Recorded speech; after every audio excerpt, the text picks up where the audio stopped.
이제 몸에 대해서 이제 여러분들이 아, 경행에 대해서 저번에 PPT 준비하는 사람이 누구죠? 성주스님이에요. 음, 자, 그래서 경행에 대해서 오늘 설명을 해줄 거예요. 경행에 대해서 설명을 하는데 기본적으로 이제 왜 경행을 해야 되는가? 경행을 할 때 알아차리는 대상은 무엇인가? 요 두 가지가 중요하거든요. 왜 경행을 해야 되는가 하면은, 경행을 하면은, 일단 오온에 대해서 알아차림이 있어야 돼요. 자, 성교수님, 왜 오온에 대해서 알아차려야 될까요? 걸으면서 집중하는 거, 발바닥에 집중을 해야 돼. 경행은 지혜 공부예요, 사마타 공부예요. 자, 다른 사람이 대답해 줘도 돼요. 시공입니다. 지혜 공부에 해당해요. 자, 왜 경행을 할 때 오온을 관찰해야 될까요? 아무나 대답해 보세요. 생선과 소멸을 알기 위해서입니다. 무엇에 대한? 그 주상행에 대한. 자, 넓게부터 시작을 해야 돼요. 넓게부터 시작을 해야 되는데, 자, 원성 스님, 왜 오온에 대해서 알아차림이 있어야 돼요? 물질과 정신이 생성하고 소멸하는 것을 알아차리게 돼서 선재 스님은, 발바닥의 지수화풍의 변화에 대해서 알아차리면서 동시에 오온을 지엄 스님은, 마이크. 기본적으로 자기 마음에 대한 알아차림이라고 생각합니다. 윤회를 벗어나기 위해서는, 자, 윤회를 벗어나기 위해서는, 그러게 되기 위해서는, 예를 들어서, 원숭이가, 바나나를 잡는 그 원숭이의 사냥꾼이 있는데, 그 사람은 어떻게 해서, 그 원숭이를 사냥할 수 있을까요? 전혀 무기를 사용할 필요가 없어요. 이쪽 건너편에다가, 아, 돌이나 벽을 설치해 놓고서 그 다음에 그 조그만한 구멍 사이에 손이 들어갈 만한 구멍 사이에다가 그 앞에다가 바나나를 넣어요. 그러면 돌이 있으니까 그 돌을 통과할 수 없으니까 손만 집어넣어 가지고 바나나를 잡잖아요. 자, 그러면은 사냥꾼이 떠벅떠벅 오는데 이 원숭이가 바나나만 놓으면 도망갈 수 있어. 바나나를 놓을까요, 안 놓을까요? 안 나요. 안 놔요. 그러니까 잡히는 거야. 모든 중생들이 이 3개의 감옥에 갇혀 있는데 뭐를 못 나서 감옥에서 벗어나지 못해요? 탐욕. 오온에 대한 집착. 5송이의 바나나를 손에서 놓지를 못해. 그래서 오온에 대해서 집착하기 때문에 해탈을 하지 못하는 거예요. 그렇죠? 자, 그래서 이 오온에 대한 집착으로부터 벗어나려고 한다면 오온을 놔버려야 되는데 오온을 집착하고 있는데 어떻게 넣을 수 있을까요? 그래서 몸과 느낌과 생각과 욕망과 마음의 본질이 무상하면서 실체가 없이라는 것을, 그래서 오온에 대한 집착을 놓아야만이, 그래야만은 해탈하는 거예요. 자, 그러려면은 이제 첫 번째로 오온을 크게 둘로 나누면 어떻게 둘로 나눌 수 있어요? 몸과 몸과 마음. 마음으로 나눌 수가 있어요. 자, 그래서 몸의 속성이 무엇인지, 마음의 속성이 무엇인지를 관찰을 해야 되는데, 이 경행을 하면서 첫 번째로 무엇의 속성을 관찰해요? 몸과 마음. 성주스님, 무엇의 속성을 주로 관찰을 해요? 첫 번째로 경행하면 발바닥이 땅에 닿으니까 지수화풍을 몸에 대한 속성, 지수화풍, 몸은 지수화풍 4대로 이루어져. 지수화풍 4대가 무상하고 괴로움이고 실체가 없다라는 것을 깨닫는 것이 무엇의 목적이에요? 경행. 성주스님. 이것이 경행이에요. 바로 경행의 목적이 되는 거예요.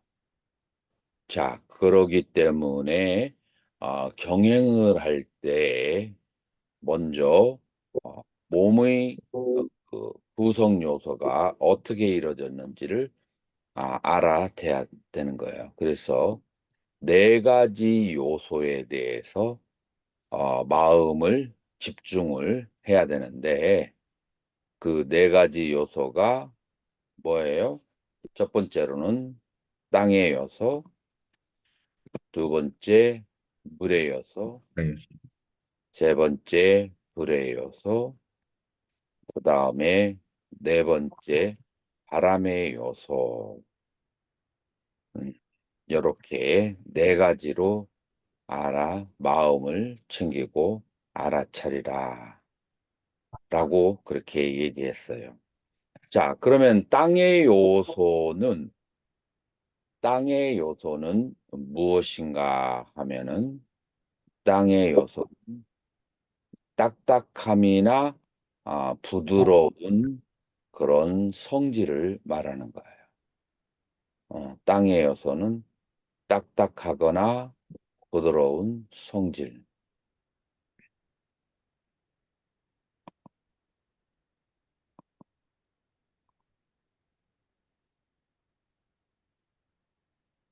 그래서 땅의 요소는 우리 실제적인 땅을 말하는 게 아니고, 발바닥이 땅에 부딪혔을 때 딱딱함 혹은 부드러운 상태, 그거에 대해서 알아차림을 하는 거예요. 자, 이해하셨죠? 그 다음에 네. 물의 요소는 실제적인 물이 아니라 물이 가지고 있는 성질, 그 성질을 말하는 거예요. 이제 그 성질을 어, 유동성과 팽창성인데, 발바닥에서 느껴지는 것은, 가장 쉬운 것은 촉촉함과 건조함. 그게 가장 중요한 거예요. 물의 요소는 촉촉함과 건조함. 그래서 몸은 몸이라고 알지 말고 땅의 요소, 물의 요소, 불의 요소, 그리고 바람의 요소, 네 가지로 있는 것을 그렇게 아, 그렇게 보아야만 돼요.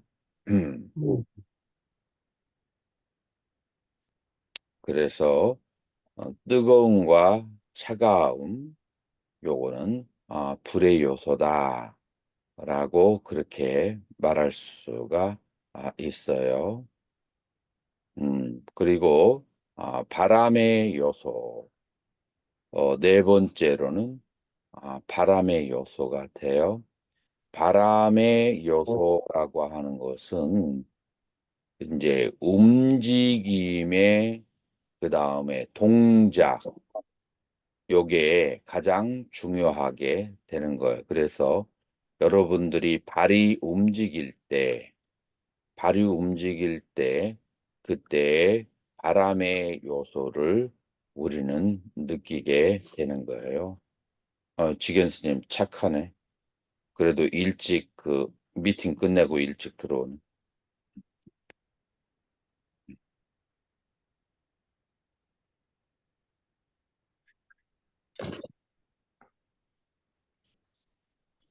자, 어서 들어와요. 미팅 잘 끝내고 왔어요?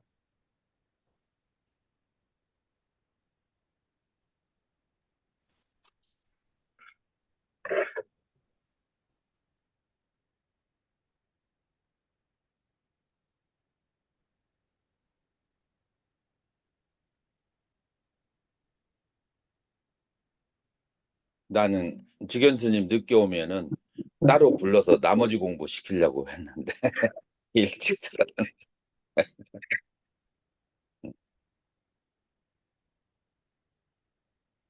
자, 지견 스님 소리 들리는가요? 예, 들립니다. 좋아요. 그러면은 다시 한번 복습을 해 드릴게요. 자, 여러분들이 먼저 배운 사람들이 대답을 착착 해야 돼요.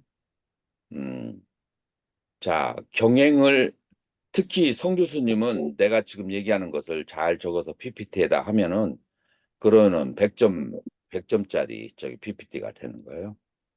자, 경행을 하는 이유. 자, 대답해 보세요. 경행을 하는 이유 1번.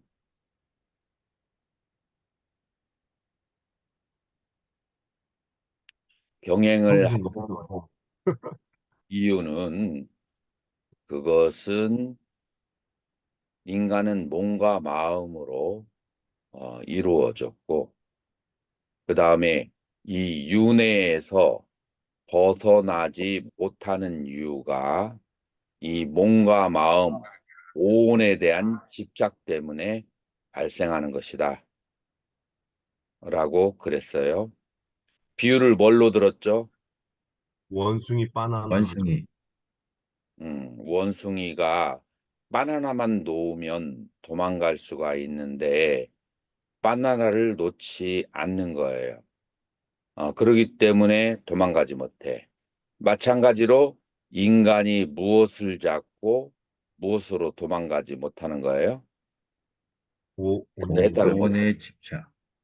오온에 대해서 꽉 잡고 있기 때문에 마치 원숭이가 바나나 5송이를 붙잡고 놓지 못하는 것처럼 사냥꾼이 와서 자기를 캡처하는데도 이 바나나를 놓을 수가 있어요, 없어요? 없습니다. 놓을 수가 없어. 이 바나나는 내 생명이야. 그 마찬가지로 사람들도 이 오온은 나다라고 착각을 하기 때문에 그러기 때문에 그걸 놓지 못하기 때문에 그러기 때문에 이 삼계에서 해탈을 못하는 거예요. 음. 그래서 만약에 이 오온이 내가 아니다라는 확실한 깨달음이 있게 되면 보족 스님 어떻게 될까요? 미련 없이 던져버리겠죠, 오온을. 네, 네. 그러면 어떻게 될까요? 그러면은 해탈을 하게 되는 거예요. 그렇죠. 근데 오온이 내가 아니라고 하는 것을 그렇게 딱 깨닫는 것이 쉬우면서도 어려워요. 여러분들 그 학교 앞에 있는 큰 소나무 하나가 있잖아요. 학교 앞에 있는 큰 소나무. 그 소나무가 뿌리채 뽑힌 적이 있죠. 얼마 전에. 자, 겨울에 그때 여러분들은 팔이 부러지는 고통을 느꼈을까요? 안 느꼈을까요? 안 느꼈습니다. 안 느꼈죠. 왜냐하면은 그 소나무는 내가 아니기 때문에. 어, 내 팔이 부러지는 것과 같은 고통을 느끼지 않아요. 그렇죠. 만약에 내 손가락 하나가 부러져도 그 소나무가 뿌리째 뽑히는 것보다도 더 크게 고통을 느낄 거예요. 왜냐하면은 이 몸은 누구니까? 나니까. 나니까. 자, 그런데 한번 의미 부여를 다르게 한번 해봐요.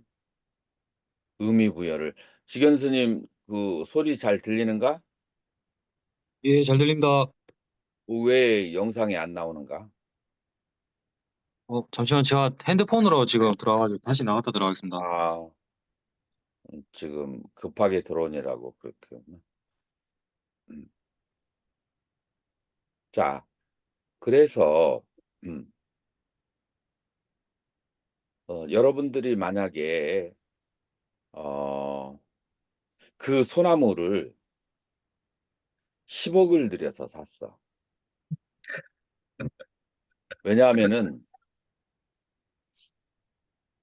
왜냐하면은 그게 10년만 지나면 100억을 주고 사간다는 거야, 누가.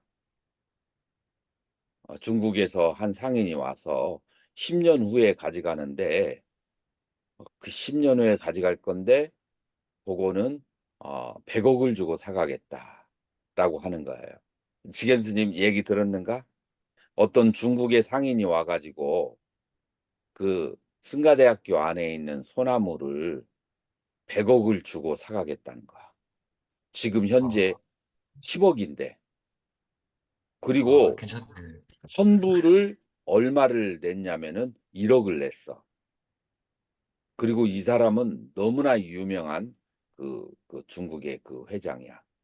자, 그렇게 해서 성금 1억을 받고 그 다음에 나머지 9억은 어떻게 해야 돼요? 주변에 있는 사돈의 팔촌 가족들에게 다 빌려가지고 그래가지고 이 소나무를 샀어. 10년만 버티면 얘는 100억이 되는 거야. 그런데 간밤에 바람이 불어가지고 소나무가 뿌리채 뽑혀버렸어. 자, 그러면은 나머지 9억을 어떻게 해야 돼요? 빌린 거 다 물어내야 되잖아. 갑자기 어머니의 모습, 이 빌려주고서는 이제 돈 안 갚으면은 길거리에 다 앉아야 될 어머니의 모습, 그다음에 누이가 매형하고 싸워가지고 이혼하게 될 모습, 그다음에 내 친구가 단절할 모습, 이런 것을 생각을 하는 거야. 자, 이때 여러분들에게 기회가 주어졌어. 뭐냐면은 손가락 하나 자르면 제자리로 복구해. 손가락을 자르겠어요? 소나무 뿌리 뽑힌 것을 선택하겠어요? 어느 게 더 고통스러워요? 손가락 자르겠습니다. 손가락 잘라줘도 차라리 그 소나무보다도 덜 아프잖아요. 자, 그렇다면은 저 마음 바깥에 있는 저 내 몸도 아니고 나도 아닌 것이 간밤에 사라졌을 때, 간밤에 뿌리가 뽑혔을 때 아무런 고통을 느껴도 안 되는 것이, 그러나 내 몸은 내 몸이기 때문에 고통을 느낀다고 생각했는데 의미 부여가 다르게 되니까 소나무가 전혀 나하고 관련 없는 소나무가 뿌리 뽑히는 것이 더 괴롭게 돼 버리고 내 손가락 하나 자르는 것은 아무렇지도 않게 되는 거예요. 그렇다라면 이 몸도 내 것이 아닌데, 내가 아닌데 의미 부여를 해서 지금 고통과 괴로 즐거움을 느끼는 거예요. 여러분들이. 그래서 마찬가지로 여러분들의 몸, 여러분들의 느낌, 여러분들의 생각, 여러분들의 욕망, 여러분들의 마음, 아는 마음, 이거는 본래 실체가 없는 거야. 의미가 없는 거야. 근데 여러분들이 원숭이가 바나나 5개를 꼭 붙잡고 있다가 사냥꾼에게 잡혀가는 것처럼 여러분들은 의미 부여를 해서 이 오온에 대한 의미 부여를 했기 때문에 그렇기 때문에 여러분들은 죽음의 순간에도 놓지 못하고 그것을 붙잡고 그것을 따라서 다음 세상으로 가게 되는 것이다. 라고 하는 거예요. 자, 그래서 이 부처님의 가르침의 위대함은 일주일만 수행을 하고 2주일만 수행을 하면은 이 모온에 대한 실체를 깨닫게 되는 거예요. 그래서 그걸 체험을 하고 그리고 이 삼계라는 감옥에서 완전히 탈출을 할 수가 있게 되는 것이다. 자, 그러기 위해서 무엇을 한다? 경행을 하는 거예요. 그래서 이 경행을 할 때 이제 여러분들은 분해를 하기 시작해야 돼요. 내 몸이라고 생각했는데 내 몸은 몸이 아니라 땅과 물과 불과 바람이 섞어져 있는 것이다. 그 네 가지에 대한 집착 때문에 여러분들은 내 몸이라고 생각을 한다라고 하는 거예요. 자, 그러면은 땅, 물, 불, 바람을 어떻게 여러분들은 알아야만 되는가 하면은 그것은 땅이 가지고 있는 속성은 딱딱함이나 부드러움으로 물이 가지고 있는 속성은 바로 촉촉함과 그다음에 건조함으로 그렇게 알아야 되고 불의 속성은 뜨거움과 차가움이고 바람의 속성은 움직임 그다음에 발이 움직일 때 바람이 여러분에게 느껴질 수가 있어요. 자, 그래서 땅에 발이 닿을 때 딱딱하거나 부드럽고 그다음에 촉촉하거나 건조하고 수 따뜻하거나 차갑고 언제 따뜻한 것을 느껴요?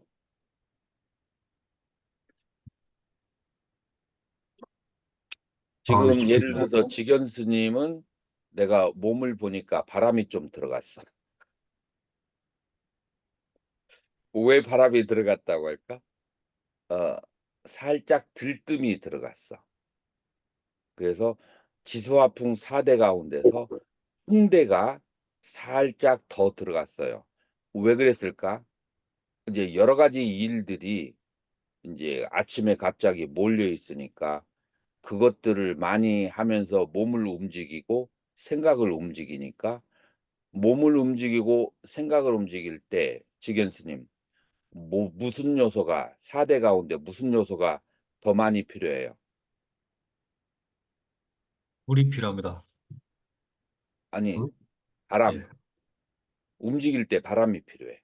아, 예. 그래서 몸에 바람이 더 많이 생겨. 그래서 바람이 많이 생기면 어떤 것으로 나타나냐면 들뜸의 현상으로 나타나게 돼. 그래서 요 몸이라고 하는 것은 지수화풍 4대로 이루어졌는데 많이 움직이면 바람의 요소가 더 많아지고 그다음에 많이 먹고 움직이지 않는 사람은 지수화풍 4대 중에서 무슨 요소가 더 강해질까? 많이 먹고 움직이지 않는다. 물, 땅, 땅, 먹고 움직이지 않으면 땅의 요소가. 그다음에 많이 마시는 사람은 얼굴이 보면은 그 음료수를 많이 마시는 사람은 얼굴이 촉촉하잖아요. 그 땀을 많이 내는 사람은 그래서 물의 요소는 이제 몸에 그 촉촉함으로 나타나. 그다음에 사실 움직일 때에 바람만 필요한 게 아니에요. 그다음에 또 뭐가 필요하냐면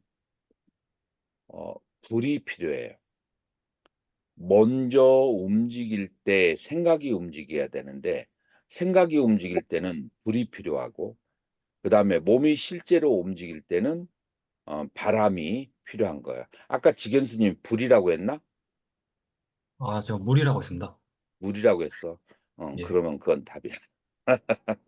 만약에 불이나 바람이라고 했으면 그러면은 그건 이제 답이 될 수 있어. 이런 식으로 우리 인간이라고 하는 것은 지수화풍 4대라고 하는 것을 이용해서 움직이기도 하고, 자, 발을 들을 때는 4대 가운데서 무슨 요소가 더 있어야 될까?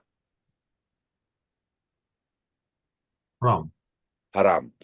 땅에 예. 닿을 때는 4대 가운데서 무슨 요소가 더 있어야 될까? 땅. 땅. 땅의 요소. 땅은 무거움을 가지고 있거든요.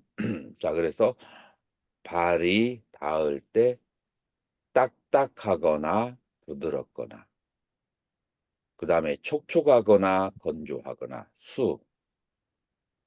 따뜻하거나 차갑거나. 언제 발이 따뜻해질까요?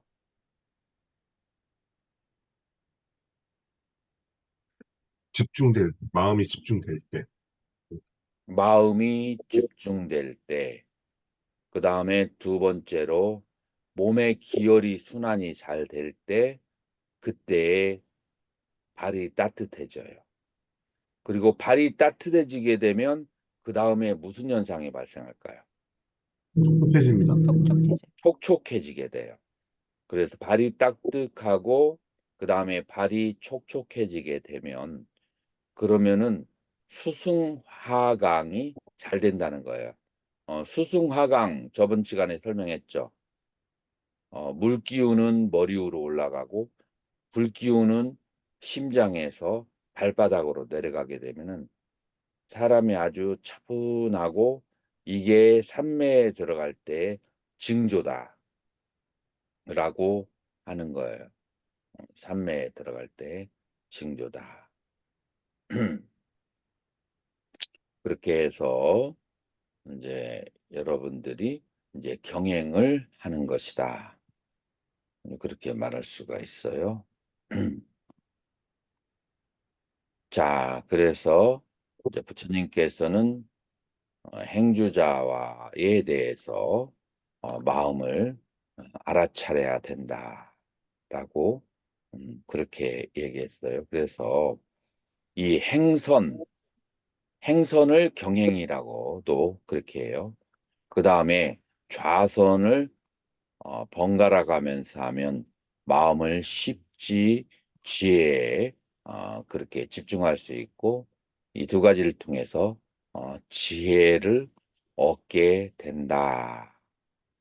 그래서 앉기 전에 걷는 수행을 먼저 하게 되면은 그러면은 여러분들이 이제 훨씬 더 앉아 있는 것 수월할 수가 있다. 지견 스님은 이파사나를 1회 수행할 때하고 2회 수행할 때 어떤 때가 더 쉬웠어요? 더 쉽게 됐어요? 예, 아무튼 뭐 두 번째 한 마리라도 하니까 더 좋아진 것 같습니다, 교수님. 두 번째. 예. 자, 그래서 이제 걷기 수행을 할 때, 자, 걷기 수행에 7단계가 있어요. 자, 성주 스님이 이제 쓸 때 걷기 수행의 7단계라고 이제 그렇게 해야 돼요. 자, 1단계는 아직 주소화풍을 알지 않아요. 왼발을 내디딜 때 왼발이 부딪힐 때 부딪힘을 느끼고, 오른발이 땅에 닿을 때 오른발이 땅에 닿을 그 순간에 오른발이라고 그렇게 알아차린 거예요.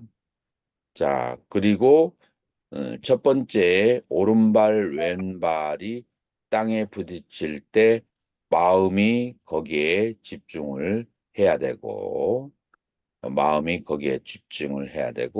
그 다음에 두 번째로 오른발 왼발이라고, 오른발 왼발은 명칭을 붙이기를 한다.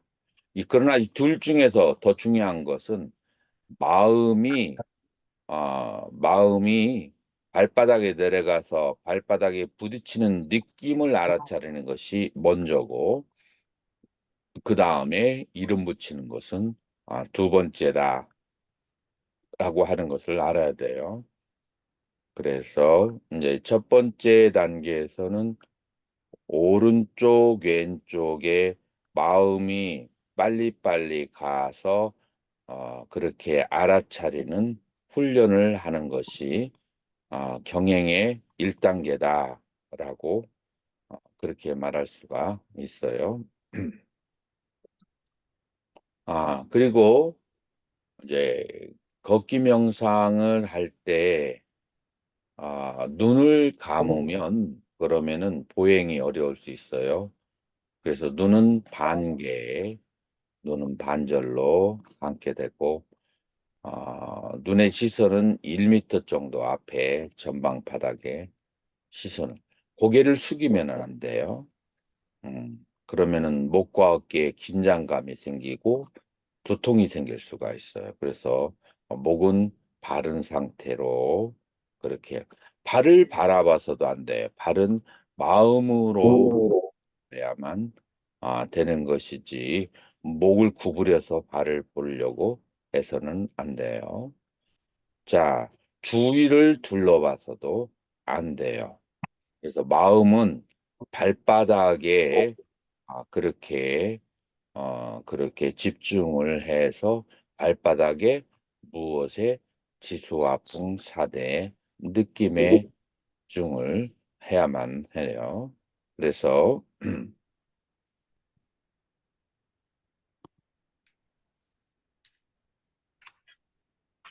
경행을 할 때 손의 위치를 바꾸고 싶거나 좌선할 때도 마찬가지예요.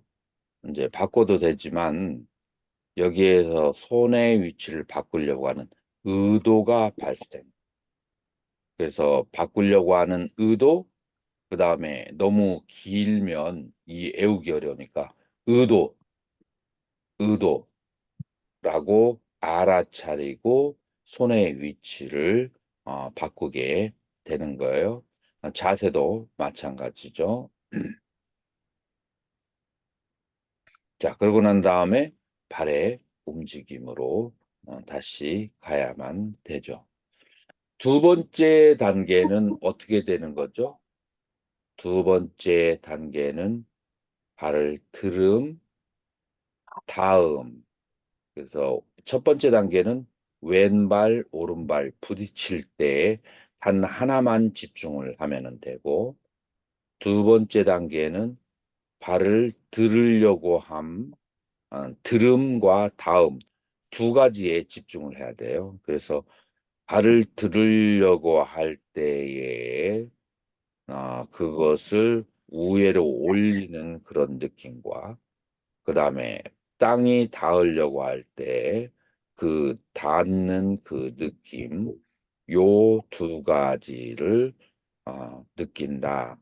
자, 들으려고 할 때 그 풍대의 느낌과 닿으려고 할 때 아주 땅으로 탁 내려 꽂히는 발바닥의 둔탁함, 지대의 느낌, 요 두 개를 하나하나 관찰을 하는 것. 그래서 2단계는 두 개의 동작을 관찰을 하는 거예요. 자, 3단계는 어떻게 관찰을 해야 되죠? 자, 누가 기억나는 사람 있어요? 들음, 미름, 다음. 들음, 미름, 다음. 자, 그런데 이게 뭐 보편적인 것은 아닌데 스리랑카의 이 사마타라는 책을 쓰신 헤네 구나라트라라고 하는 선사가 있는데 이 선사는 뭐라고 말씀하시냐면 들음할 때 숨을 들이키고 미름 다음할 때 숨을 내쉬면서 하면은 마음을 집중하기가 좋다라고 얘기하시고 나도 그것대로 해보니까 훨씬 더 진전이 있어요. 자, 그래서 동작이 3단계에는 4개로 나눠져요. 들음, 비름, 다음, 닿고 나서 비소화풍 4대. 요 4가지를 관찰을 해야만 한다라고 하는 거예요. 요게 여러분들이 지난 시간까지 공부했던 방법인데 여기에서 이제 4단계에서 7단계까지 가게 되면은 그러면은 온 전체를 보게 되는 거예요. 그래서 지금 현재 4단계에서 7단계까지 설명을 하면 여러분들이 조금 어려울 거예요. 경험을 안 해봐서. 그래서 단순히 이론으로 배우는 것보다도 실천과 함께 그렇게 하면 돼요. 자, 지금 요것을 내가 보내줄 테니까 잘 정리를 해서 강의와 함께 잘 정리를 해서 PPT를 성 교수님 만들 수 있겠어요? 예, 그래서 어, 어, 경행하는 거에 대해서 이제 설명은 다 끝났고 그 다음에 또 어, 경행에 대해서 어, 설명이 끝났고 자 그러면은 두 번째 슬라이드를 바꿔 줄게요.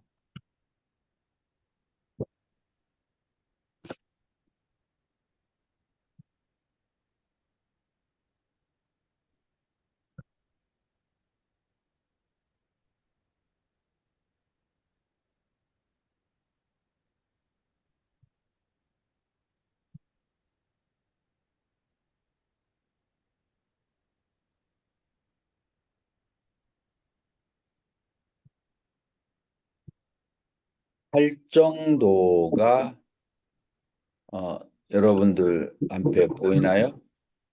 네. 네, 음, 자, 그래서 우리가 불교의 수행을 하면은 대표적인 것이 37 조도품이다.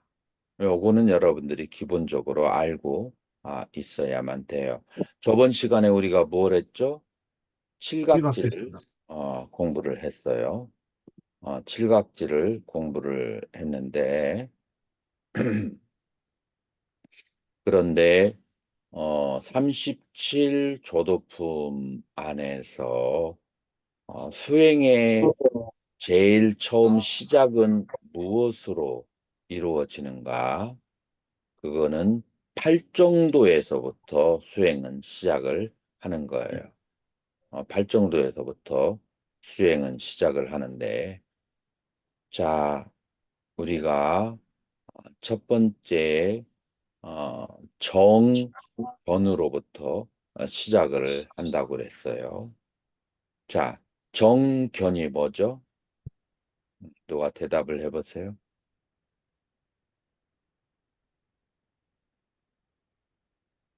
무상, 고, 무와 부정으로 보는 거. 그렇죠. 주제가 중요하지. 무엇을, 오온을. 오늘.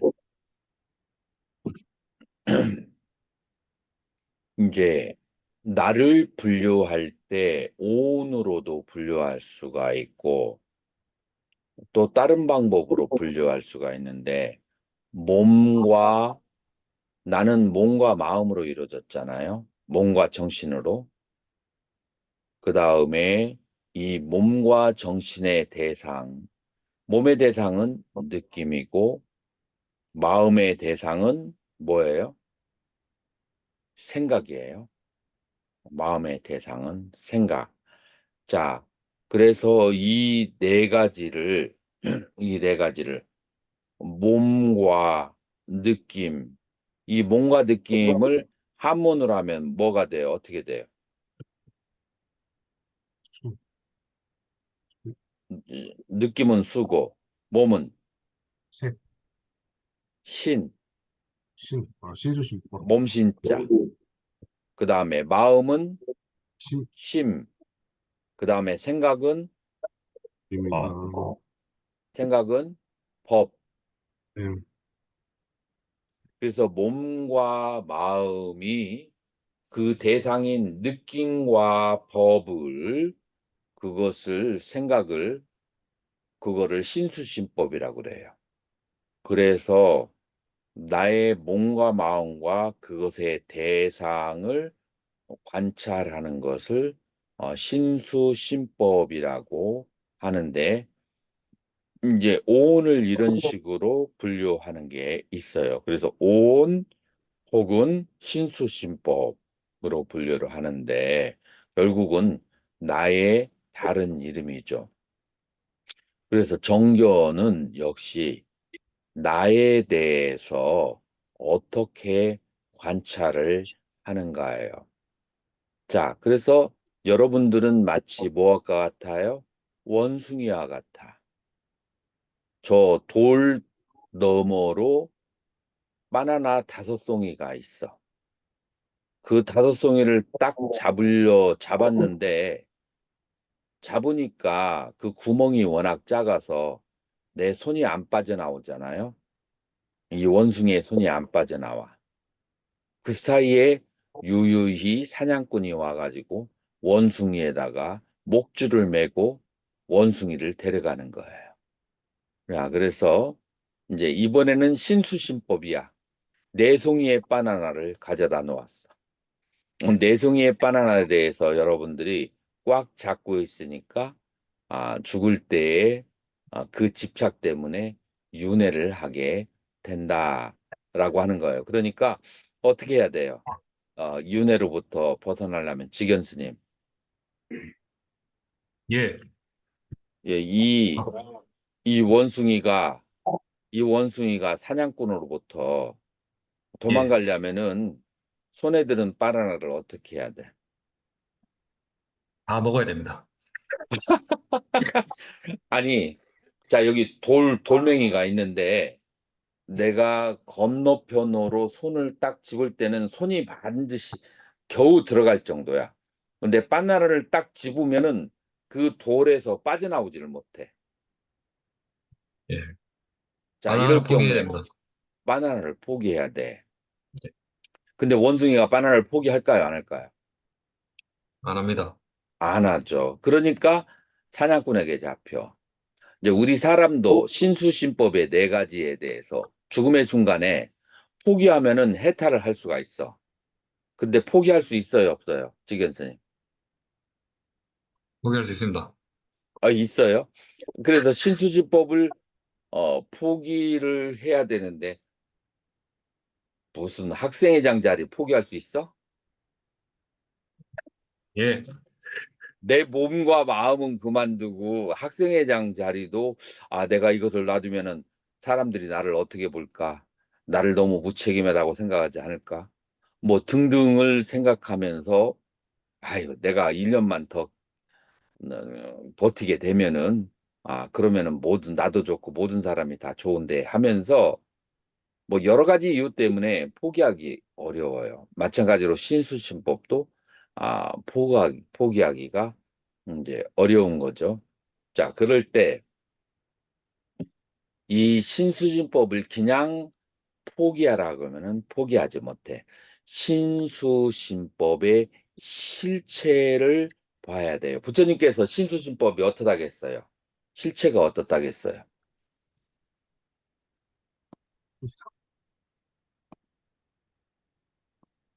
왜 기억이 안 나요? 몸은 어떻다겠어? 실판 한번 봐봐. 자, 이거 신물정, 깨끗하지 않다. 몸은 부정하다, 더럽다. 숨 쉬고, 자, 몸이 어떻게 부정해요? 지견스님 한번 말해봐요. 몸이 어떻게 더럽죠? 몸은 어, 점점 늙어가고, 예, 안에 똥오줌이 있기 때문입니다. 이 안에는 뭐라고 할까? 이 배 안에 위 안에서는 음식물이 들어와 가지고 막 그냥 썩어 나가죠. 그래서 음식물이 이제 썩으면서 그다음에 그것을 밑으로 내려보는 이제 똥으로 오줌으로 내려보내는데 근데 그게 다 보이면은 너무 지저분하잖아요. 그러니까 거기에다가 뭐를 둘렀어요? 가죽 하나를 이렇게 둘러맨 것이 바로 몸이다. 그런데 이제 7가지 구멍에서는 부정한 것이 흘러나온다. 자, 7가지 구멍이 어디 어디예요? 눈, 눈에서는 눈물이, 귀에서는 뭐가? 귀지가, 코에서는 건물, 콧물, 입에서는 침이, 그 다음에 밑에서는 똥과 오줌이 흘러나오는 7개의 그 구멍으로 흘러나오는 안에는 부패한 음식이 썩어서 그 다음에 내보내는 그런 공장이다. 자, 부정관에 대해서는 부처님께서 자세하게 설명한 것이 있는데, 자세하게 알고 싶어요? 지견스님? 아닙니다. 자, 그래서 이 정도로만 관을 해요. 몸은 부정하다. 그 다음에 느낌은 어떻다고요? 느낌은 몇 괴로움에 가지가 해소해주다. 있어요. 느낌에 몇 가지가 있어. 세 가지 있습니다. 어떻게 해야 되죠? 즐거운 좋은 느낌, 것, 싫은 것, 좋지도 않고 싫지도 않은 것. 아니, 느낌이니까 즐거운 아, 느낌, 호수, 락수, 락수, 불고불락수. 불고불락수. 그래서 즐겁고 괴롭고 무덤덤한 느낌. 3가지가 있어요. 자, 그러나 수행자에게는 한 가지 느낌밖에 없어. 어떤 느낌일까요? 이제 괴로운 느낌. 그러면은 즐거운 느낌은 실제로 있을까요? 없을까요? 즐거운 느낌은 경험적으로는 존재하지만 실제로는 존재하지 않는다. 자, 지금 지엄수님 살짝 졸리죠? 아닙니다. 조는 것 같았는데. 아닙니다. 쓰고 쓰는 이야기인 거 쓰고 있어서 그렇습니다. 그랬어요? 예. 자, 여러분들이 이제 잠을 잘 때 눕게 되죠. 자, 계속 다니다가 그 다음에 누우면은 즐거워요, 괴로워요? 즐겁습니다. 즐거워요? 그게 네. 정말로 즐거울까요? 힘든 한 게 시간 잠깐 사라. 있으면은 누워 있다가 어떻게 해요? 몸의 자세를 바꾸죠. 뭐 때문에 바꿔요? 불편해서 바꾼 것 같습니다. 불편해서. 또 조금 한참 있다가 몸의 자세가 어떻게 돼요? 또 바뀌겠습니다. 또 괴롭죠. 근데 몸의 자세를 바꿀 때는 즐겁다고 생각하죠. 서 있다가 앉을 때는. 그것은 무엇이냐면은 앞에가 괴로운 상태에 있었던 거예요. 괴로운 상태를 제로화 시킬 때 즐거움이라는 착각이 일어나는 거예요. 그러니까 앞에 있는 괴로움이 마이너스 90이면 그것을 해소하면 그러면은 플러스 90으로 앞에 있는 즐거움이 플러스 60이면 그러면은 앞에 있는 괴로움이 플러스 60이면 마이너스 60이면 그러면은 그것을 해소할 때 플러스 60이라고 하는 착시 현상이 일어나는 것이 즐거움이다. 그래서 인간에게는 괴로움과 괴로움의 해소라고 하는 2가지 감정이 있고 즐겁다고 느끼는 것은 착시 현상이고 환상의 현상이다. 라고 그렇게 하는 거예요. 요거를 이해가 되는, 이해라도 되는 사람은 손 한번 들어보세요. 좋아요. 이해만 되어도 중요한 거예요. 그래서 이것이 모든 느낌은 다 괴로운 것이다. 그리고 마음은 계속 따라가다 보면은 원숭이처럼 계속 움직이고 있어요. 그래서 마음은 무상하고 법이라고 하는 것은 여기서는 생각이에요. 생각은 실체가 없다. 그래서 몸은 더럽고 느낌은 괴롭고 마음은 무상하고 이 생각은 실체가 없는데 이 신수신법이 곧 나인데 이 나에 대해서 집착할 것이 없다라고 누가 말씀하셨어요? 부처님께서 말씀하셨어요. 자, 그래서 부처님께서 나의 몸과 마음에 대해서 말씀하신 거에 대해서 그것을 믿는 것을 그걸 이해하는 것을 그걸 지견 스님 뭐라고 한다고요? 성, 예, 그거를 뭐라고 한다고요? 자, 부처님께서 몸은 더럽고 느낌은 괴롭고 마음은 무상하고 법은 생각은 실체가 없다라고 그렇게 이 나와 인생을 보라라고 하는 것을 믿는 것을 팔정도 가운데 뭐라고 한다고요? 정도. 정산, 정, 정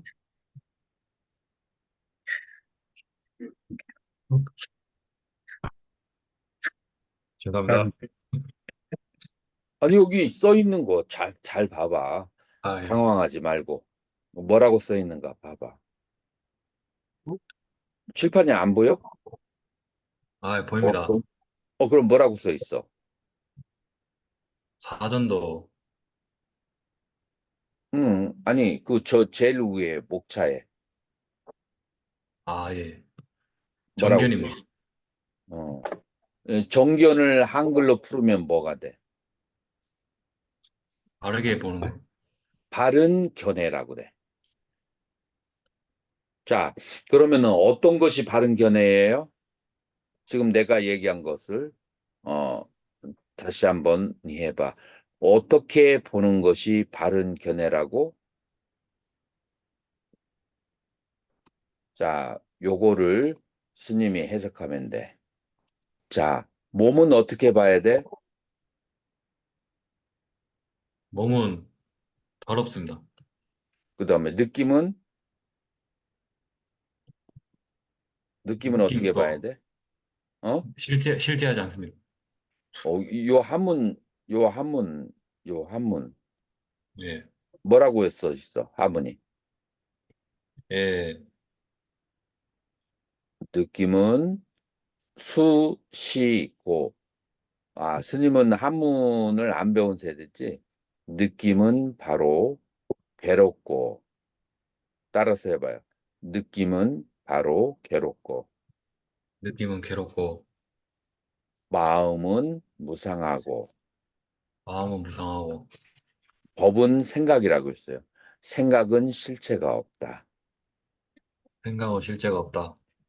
자, 요렇게 이해하고 믿는 것을 뭐라고 한다고 했어요? 정견입니다. 정견이다라고 하는 거예요. 그래서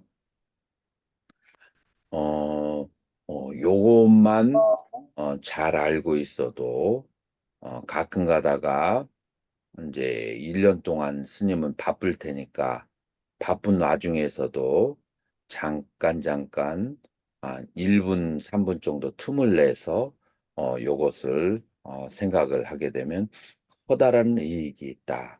자, 그러면 이와 같은 견해를 가지고 있는 사람이 이와 같은 견해를 가지고 있는 사람이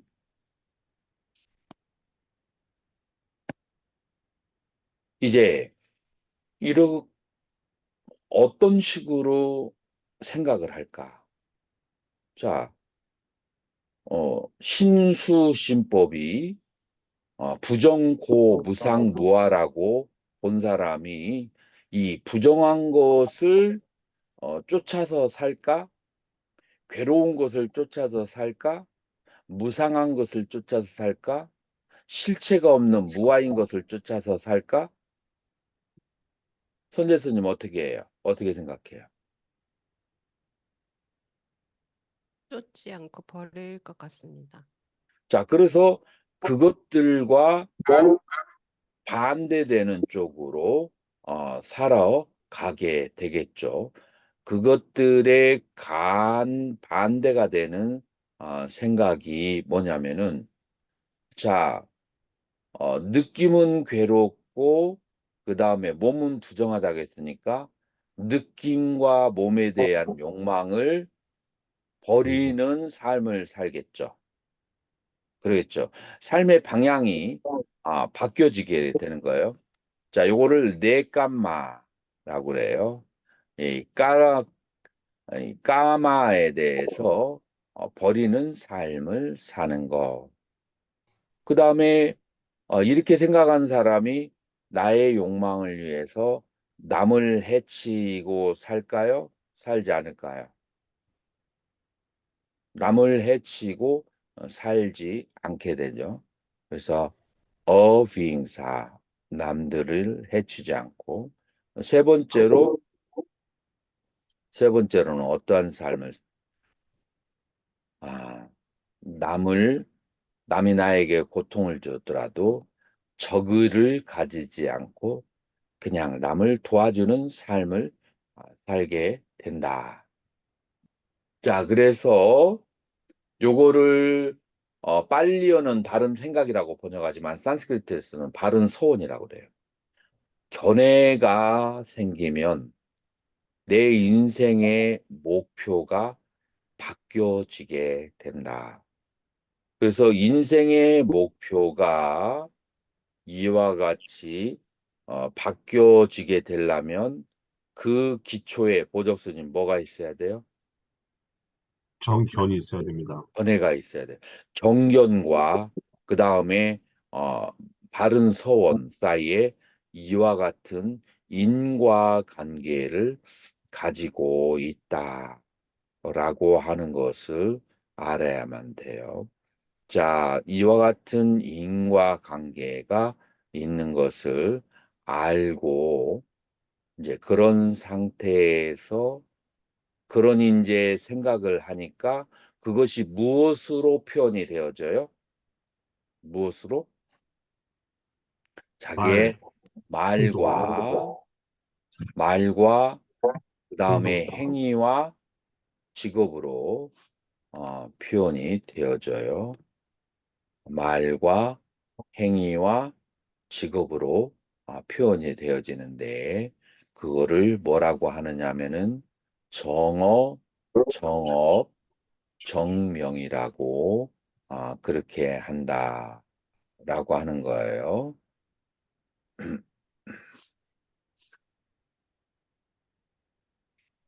자, 그래서 정언어는 삼마바자 바른 말을 말하고 정업은 행위를 말하고 정명은 아지바 직업을 말하는 거예요.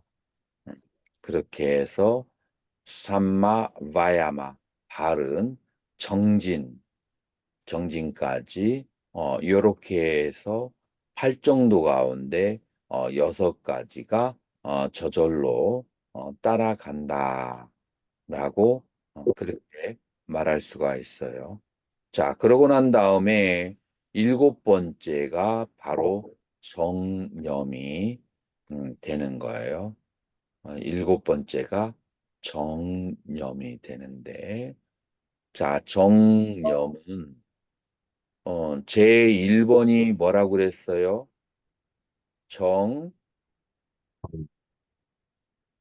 1번이 정견이에요. 자, 정견이 무엇이 정견이라고 했죠? 신수신법이 부정고 무상 무아인 것을 정견이라고 그렇게 했어요. 자, 그거는 누가 한 거예요? 누가 말씀하신 거예요? 부처님께서. 내가 깨달은 게 아니잖아. 그건 믿은 거잖아요. 자, 그래서 부처님께서 말씀하신 그것을 내가 한번 어, 그것을 한번 내가 한번 찾아보자. 내가 진짜 한번 확인을 해보자. 라고 하는 것이 바로 무엇이라고요? 정념. 정념. 여기서 념이라고 하는 것은 사띠, 스무르띠라고 하는 거예요. 그래서 정념은 세 가지 지혜 중에서 앞에 있는 정견은 문해 들어서 얻은 지혜라고 한다면, 그 다음에 정사는 사해라고 한다면, 정념은 무슨 지혜가 돼요? 수혜입니다. 수혜, 닦아서 얻은 지혜. 그래서 내가 이제 직접 그거를 체험을 하고 확인을 하는 것이 바로 정념이다. 라고 그렇게 말할 수가 있는 거예요. 직접 내가 확인을 하는 단계가 바로 정념이다. 라는 거예요. 자, 그래서 우리는 정념을 통해서 칠각지로 흘러가는 것을 저번 시간에 우리가 설명을 했단 말이에요. 정념을 통해서 칠각지로 흘러가는 것을 이제 그러기 때문에 정념이라고 하는 것은 1번 누가 기억나요? 정념의 특징이 뭐예요? 어디로 가지 않아야 된다고? 우이나 아래나 좌나 우나 백 뒤로 가지 않아야 돼. 어디에 머물러야 돼요? 지금 현재. 현재. 지금 현재 here and now. 지금 현재 여기에 머물러 있어야 되는 거예요. 자, 밑으로 가는 건 뭐라고 했어요? 회한이, 마음이 회한에 빠진 후회. 과거로 가는 것이고 우회로 가는 것은 어디로 가는 거라고 했어요? 옥망, 미래. 미래로 가는 것이에요. 미래로. 왼쪽으로 가면 어디로 가요? 왼쪽에 뭐가 있어요? 여러분들 몸의 왼쪽에 뭐가 있어요?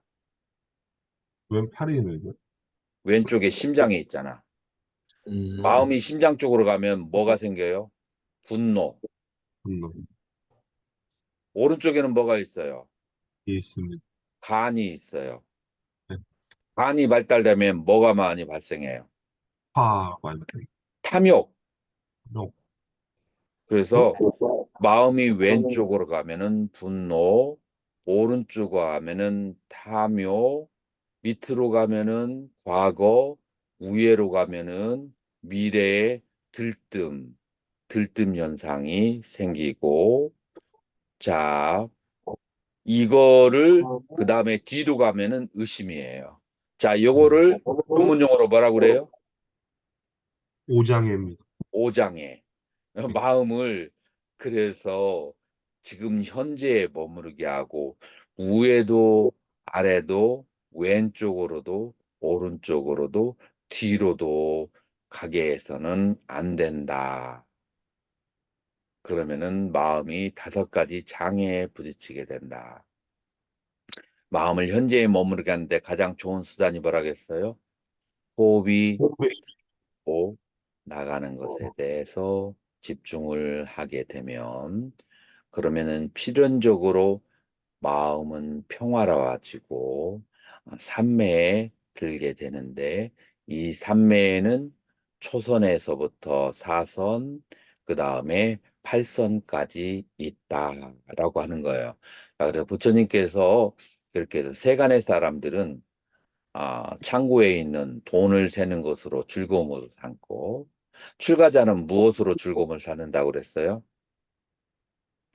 법의 이런 다양한 종류를 이해하고 그것을 실천하는 것으로 뭘 삼는다고요? 즐거움을 삼. 즐거움으로 삼는다라고 했어요. 지견 스님은 이런 출가자의 보배로 즐거움을 삼고 싶은 그런 욕망이 생기는가요? 강의를 들으니까 예, 스님. 그게 바로 선근이다라고 말할 수가 있어요. 자, 그렇게 해서 팔정도를 수행하는 과정 속에서 정념을 닦아야 되지. 팔정도를 여의고 가서 그 정념만 닦게 되면 테크닉에 빠지게 돼요. 그래서 팔정도 속의 정념, 그중에서 가장 중요한 게 뭐라고요? 정견과 정사와 바른 행위, 이 세 가지가 이 정념 이전에 벌써 자리를 잡아야만 되는 거예요. 자, 그렇게 해서 이제 팔정도, 저번 시간에는 칠각지. 자, 그렇게 했으면은 37가지 중에서 우리가 몇 가지를 공부한 거죠? 37가지. 16가지, 20가지입니다. 뭐뭐 20가지예요. 사념처, 칠각지, 팔정도 이렇게 20가지. 반염처, 여러 가지. 칠각지, 팔정도 아홉 가지. 19가지를 우리는 했어요. 그 중에 숫자 많은 것을 공략을 해야 되는데 그게 바로 뭐예요? 팔정도. 아니 우리 지금 팔정도 했잖아. 나머지 중에서 숫자 많은 게 뭐예요? 오력입니다. 옥은 오력, 이름이 똑같아. 그래서 근데 근과 력의 차이가 있어요. 요거 10개 하게 되면은 19에다가 몇 개가 되는 거예요? 그러면은 29개. 그러니까 여러분들이 37조덕품을 다 이제 거의 다 알게 되는 거예요. 지견 스님, 예, 어, 우리가 조금 쉬었다가 오근과 오력을 해야 되는데 스님이 좀 뒤로 시간을 미룰 수 있는가? 한 40분 정도에 끝내줄게. 예, 한번 말해 보겠습니다. 그러면은 우리 5분만 쉬었다가 오근 오력으로 해서 오늘 좀 일찍 10시 40분쯤에 끝내줄 테니까 그렇게 해가지고 지금 11분이니까 15분에 모두 모이도록 하세요. 네, 스님. 예.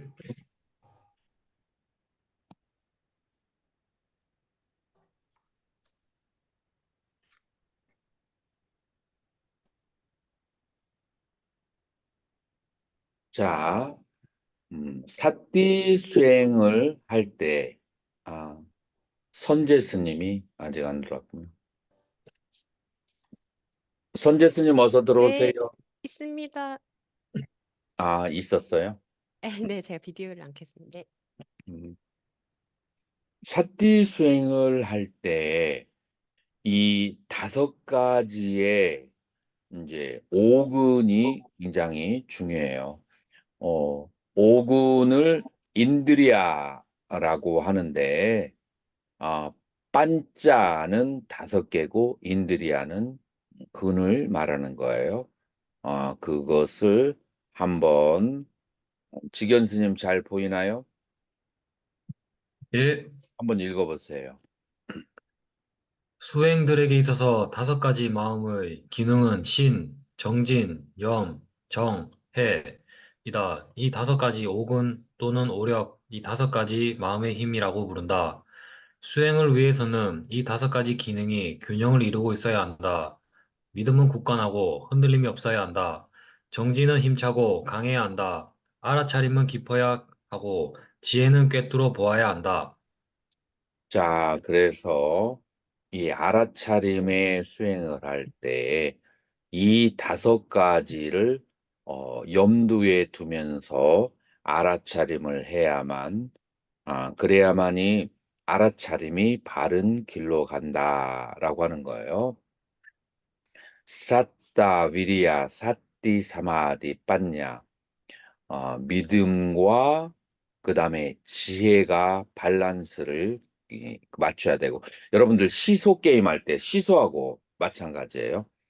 왼쪽 오른쪽으로 이렇게 한쪽이 무거우면 그러면은 그 무거운 쪽으로 시소가 땅에 떨어지죠. 가벼우면은 올라가 버리잖아요. 자, 그래서 믿음과 지혜는 균형을 이루어야 돼요. 지혜가 많은 사람들은 잘 안 믿어요.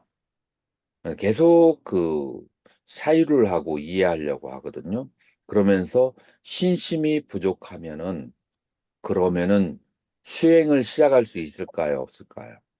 됩니다. 수행의 시작은 어디에서 시작되죠? 믿는 것이 믿음에서 시작되는 거예요. 그래서 지혜가 너무 많고 신심이 적으면 수행이 출발을 하죠. 그러면은 좋아요, 나빠요? 그래서 지혜가 많은 것도 꼭 좋은 게 아니에요. 적당히 균형을 갖추고 있어야만 되는 거예요. 자, 그런데 반대의 경우가 있어요. 믿음이 강한데 지혜가 없으면 수행을 하는 데 있어서 진전이 있을까요? 없을까요? 이 지혜는 꿰뚫어 보는 눈이라고 말할 수가 있어요. 꿰뚫어 보는 힘이 약하면 수행에 진전이 없어요. 자, 그렇기 때문에 믿음과 지혜는 서로 적당한 밸런스를 가지고 있어야 중간에 있는 사띠가 바른 길로 가게 돼요. 자, 이것은 이제 지성적인 문제라고 볼 수가 있어요. 두 번째로는 노력이라고 하는 그런 점에 있어서 여러분들 주변에 보면은 노력을 많이 하는 사람 있죠. 그런 사람들 특징이 잠을 적게 되거든요. 노력을 많이 하는데 선정력이 부족하잖아요. 안정감이 부족하잖아요. 그럼 무슨 현상이 생겨요? 들뜸의 현상이 생겨요. 들뜸의 현상이 생기게 되면은, 그러면은 열심히 일을 하고 사고 한번 치고, 열심히 일해서 돈을 벌고 사고 한번 치고, 그래서 항상 마이너스야. 사고를 쳐가지고. 무엇 때문에? 들뜸의 현상 때문에. 자, 그래서 노력을 하는 것이 한데, 노력이 지나치고 안정력이 부족하면은, 그러면은 사고가 많이 생겨요. 그래서 이것도 좋지 않아. 자, 그러면은 선정이 지나치게 강하면 무슨 문제가 생길까요? 게으름이 게을러지기가 쉬워요. 노력을 하지 않게 돼. 그렇기 때문에 선정력이 있어야 되는데 지나치게 강하면 그것도 문제예요. 그래서 정진과 선정은 밸런스를 이뤄야 돼요. 그래서 믿음과 지혜도 밸런스를 이뤄야 되고, 자, 그래서 내가 믿음이 강하면 지혜를 생각해야 되고, 정진이 강하면 선정을 생각해야 돼요. 반대로 지혜가 강하면 나의 믿음을 관찰해야 되고, 그 다음에 선정력이 강하면 내가 얼만큼 노력하는지 노력을 관해야 돼요. 그래서 이 사띠라고 하는 것은, 알아차림은 좌우에 이런 둘둘씩의 4가지가 적당히 갖추어야만 이 사띠가 바른 길로 가게 된다. 그러기서 5가지의 기본이라는 뜻에서 오근이라고 그렇게 얘기해요. 자, 그래서 오근은 주로 밸런스를 맞추는데 중점을 두는 거예요. 자, 근데 오력은 이거하고 똑같아요, 이름이. 사따, 위리야, 사띠, 사마디, 빠냐. 이름은 똑같은데 여기에 뭐라고 붙냐면 발라, 힘, 그 힘이라고 하는 거 하나만 달라요.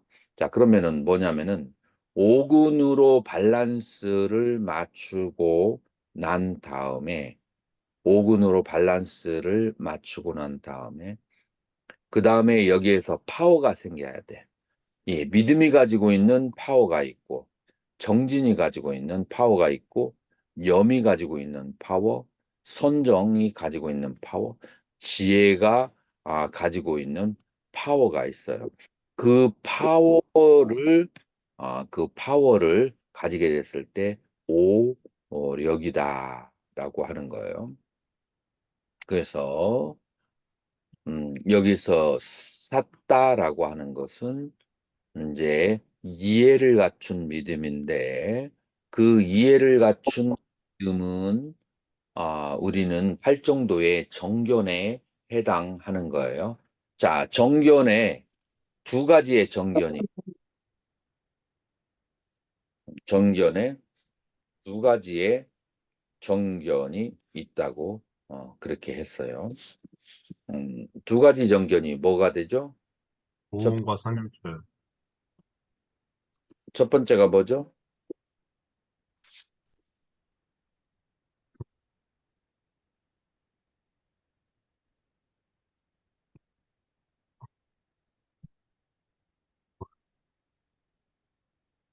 인과에 대한 믿음. 자, 두 번째 정견은 뭐라겠죠? 어, 상염초에서 부정하고 괴로움이고 부상하고 무한이고 수신법이 부정, 고, 신수신법이 부정고부상무화라고 관하는 것, 그렇게 이해하는 것, 그것이 그 정견이라고 했어요. 그래서 이 바른 이해에 대한 믿음은 무엇이냐면 인과에 대한 믿음과 그 다음에 신수신법이 부정고부상무화라고 하는 이 믿음, 이것을 갖추게 되면은 내가 반드시 수행을 해야겠다라고는 내가 근기가 약해서 맛있는 것도 좀 먹어줘야 되고 좀 잠도 좀 많이 자야 되고 뭐 그러긴 하지만 반드시 내가 수행해야겠다. 그러는 힘이 생겨요. 습관이 좋은 사람은 내가 맛있는 것을 절제하고 잠도 절제하면서 수행을 해야겠다라고 하지만 습관이 나빠도 그래도 이 바른 이런 믿음을 가지고 있으면 내가 천천히라도 반드시 수행을 해야겠다라는 것이 생기는 것이 뭐냐면 인가와 부정고부상부화에 대한 믿음을 가지게 될 때요. 그럴 때 위르 이제 정진력이 생기게 되는 거예요. 여기에 위르라고 하는 것은 산스크리트어로 말하면은 정수를 말하는 거예요. 요거는 무엇이냐면은 뭐라고 할까? 음계를 범하지 않은 데서 오는 그 에너지가 기본이 되면 그것이 이 바른 믿음을 가지게 되면은 그러면은 정진력이 강해져요. 뭐 설령 뭐 출가하기 전에 조금 그런 방탕한 생활을 살았다 할지라도 과거에 그러나 신심을 가지고 하게 되면은 그만큼의 또 정진력이 생기죠. 근데 아주 강철 같은 정진력을 가진 사람은 이 두 개가 조화가 되면은 불굴의 정진력이 생기게 되는 거예요. 그리고 난 다음에 사념초의 수행을 배우게 되면 여러분들이 이제 아까 경행의 수행을 하는 것처럼 1단계, 2단계 마음이 하나, 두 개, 세 개, 네 개 이런 식으로 알아차리는 것을 하나하나 높여가기 시작을 하게 되면은 알아차림에 어떤 강한 힘이 그래서 눈동자의 빛이 달라지게 돼요. 그 알아차림을 한 사람들은 그래서 알아차림에 강한 힘이 이제 생기게 되고 그 알아차림의 강한 힘으로 찰나산매를 얻게 되는 거예요. 그런 찰나산매 속에서 무상고무화를 보게 되는 지혜를 얻게 된다. 그래서 이 오근은 서로 간에 주고받고 하는 그와 같은 기능을 가지고 있다라고 말할 수가 있어요.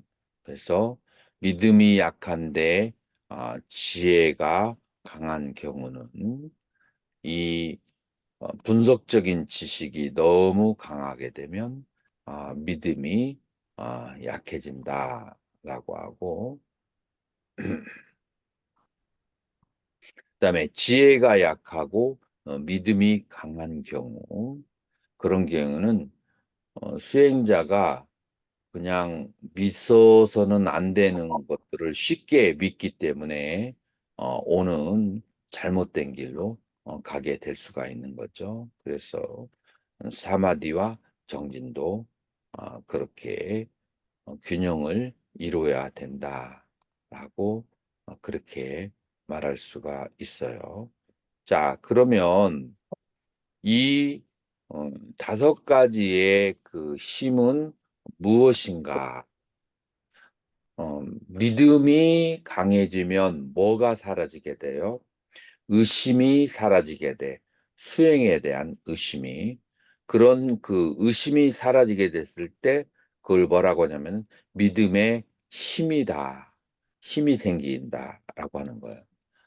정진이 이제 강해지게 되면은 뭐가 사라지게 되냐면은 정진이 재미가 있어지니까 해태, 혼침, 그리고 시간이 아까워. 그래서 시간을 해태와 혼침 혹은 정신적으로 신체적으로 무기력한 상태에서 시간을 보내지 않아요. 그래서 해태와 혼침이 사라지기 때문에 그거를 뭐라고 하냐? 정진의 힘이라고 하게 되는 거예요. 그 다음에 바른 알아차림을 통해서 뭐가 사라지게 돼요? 그냥 정신을 놓고 망실, 망념이라고 그래요. 정신을 놓고 사는 경우가 그게 사라지게 되면 그러면은 정념의 힘이라고 하게 되는 거예요. 삼매를 통해서 근심이 사라지게 되고 마음의 불안정이 소멸되게 되면 그러면은 기쁨이 생기게 되면 근심이 소멸하게 돼요. 그러면은 그 선정의 힘이라고 하게 돼요. 여러분들 우울증이 왜 생기는지 알아요? 두 가지 이유 때문에 생겨요. 하나는 우울증은 무엇 때문에 생기냐면은 선정의 힘이 없어. 선정은 기쁨이에요. 그래서 고요 앉아 있으면 너무 기쁨이 생겨. 그런데 우울증이 일어날 리가 없죠. 두 번째 왜 우울증이 생기는지 알아요? 머리는 좋은데 복을 안 졌어. 복은 없는데 머리가 좋아. 그러면은 우울증이 생기게 되는 거예요. 그래서 우울증이 안 생기게 하려면 선정을 닦게 하고 그 다음에 복을 많이 짓게 하면 복을 받느라고 우울해질 여가 없어.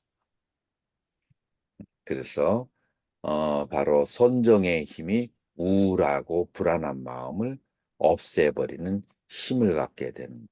자, 지혜의 힘을 통해서 무엇이 사라질까요? 무명이 무명, 사라집니다. 무명이 뭐죠? 이 오온을 상나가지고 나라고 오해하는 그것이 바로 무명이에요. 그래서 오온을 나라고 오해하는 것이 사라지게 되어서 그래서 윤회로부터 자유롭고 대자윤이 되게 된다. 그래서 지혜를 통해서 무상고무아를 얻은 힘을 통해서 무명을 깨트리면 그러면 오력이라고 한다. 그래서 오근과 오력이 가지고 있는 오근은 조화를 말하고 오력은 파워를 말한다. 파워는 장애가 되는 것을 소멸시키는 것을 말한다. 라고 그렇게 말할 수가 있어요. 그러면 우리가 칠각지 가운데서 무엇과 무엇이 남았어요? 핵복, 칠각지 중에서 네 가지 이띠바다. 그래서 사여의족이라고 그래요. 사여의족. 그 다음에 그 사정단, 사정단. 이 두 가지가 남았어요. 다음 시간에 요 두 가지를 하면서 여러분들 레포트 필요한 나머지 것을 다루도록 할 거예요. 그래서 여러분들이 레포트를 써내서 나에게 말을 보내면 그 PPT를 만들어 보내면 내가 보충을 조금 시간 되는 대로 해줄 수가 있어요. 쓰는 게 PPT 만드는 게 자신 없으면 미리 나한테 SOS를 청해야지. 저기가 끝날 때가 다 돼가지고 하면 나도 다른 일이 바빠가지고 도와줄 시간이 없어요. 그래서 미리 나에게 문자 보내가지고 도와달라고 하면은 그러면은 개별적으로 내가 이제 설명을 좀 해주거나 할 테니까 그렇게 하도록 하고 오늘 공부했던 노트들 조금 있다가 바로 보내줄 거예요. 자, 그러니까 오늘 공부한 거 경행의 7단계 경행을 왜 해야 되는가 그거와 그 다음에 8정도 그리고 5근 5력 오늘 무척 많이 했네요. 네. 자, 그렇게 하고 자, 여러분들 다음 주에 대면으로 만나는데 8시 반 이전에 조금 일찍 와가지고 좌선하는 거 한번 자세 한번 다시 한번 보도록 하자고요. 자, 이것으로 마치겠습니다. 그렇습니다. 감사합니다. 감사합니다.